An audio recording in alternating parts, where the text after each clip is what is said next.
तैयार हुई है ना मार्केट जैसी। आज हम बना रहे हैं मसाला मूंगफली, इसलिए मैं ली थोड़ी 250 ग्राम कच्ची मूंगफली। डाल लेंगे।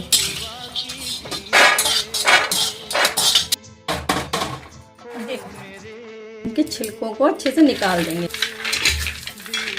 इन मूंगफलियों को देखो हमने छिलके को निकाल दिया ऐसे मसल मसल के। देखो हम मसालों में भूनेंगे। कढ़ाई, तेल गर्म हो गया, जरा सी हल्दी डालेंगे, काली मिर्च ज़्यादा डालनी है, खटाई, चाट मसाला, इन सब को इसी के अंदर डाल देंगे और अच्छे से चलाएं। कर दिए। जीरा पाउडर है, पूरा मूंगफली में 1 चम्मच नमक बहुत है।